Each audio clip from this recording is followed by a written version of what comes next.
চুলি নাবান্ধিবা যজ্ঞখিনি, কাল ভুজংগৰ দৰে বিয়পি পৰক তোমাৰ কেশৰ মেঘানী।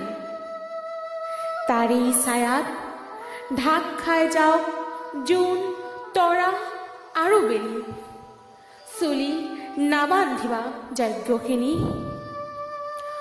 অগ্নি সম্ভৱা নয়নত লোৱা প্ৰলয় শিখাৰ তীৰ, অগ্নিকণিকা বৰশী সৰক দুটি নয়নৰ নীৰ।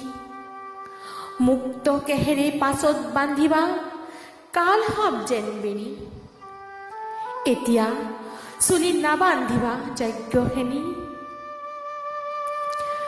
ৰুক্ষ কেশত তেজ সানি ল'বা, এইটো তোমাৰ পণ। পাঞ্চজন্যৰ মাত শুনা নাই, দেৱদত্ত বাজি উঠা নাই।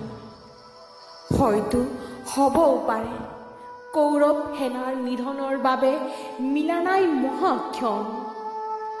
পঞ্চৱতী অনাথিনী প্ৰিয়া, চুলিৰ ছায়াত মুখ লুকুৱাই ভীৰু পাণ্ডৱৰ ঢাকিবলৈ দিয়া লাজ ধৰ্মপুত্ৰৰ নীতিৰ অধীন।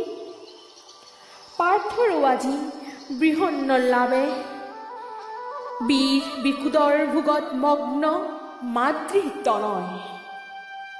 নামেই নলবা কোমলীয়া দেহি তেজৰ কথাত, হয়তো খাইছে ভয়।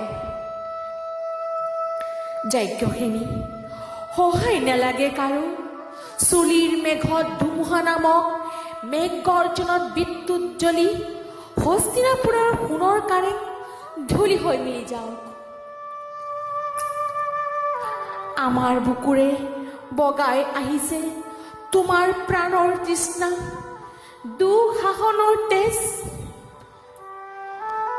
বহুতো সহিলো দুখ অপমান, বহুতো দেখিলো নীতিৰ কামত অত্যাচাৰৰ নীতি।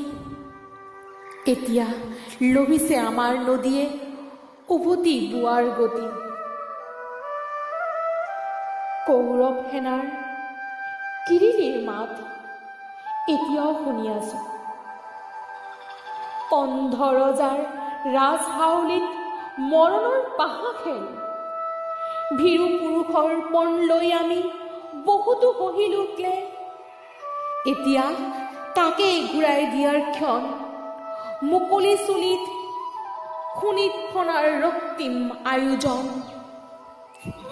একেলগে আমি তেজেৰে বোলাম কাল সাপ যেন বেনি। এতিয়া চুলি নাবান্ধিবা যজ্ঞখিনি।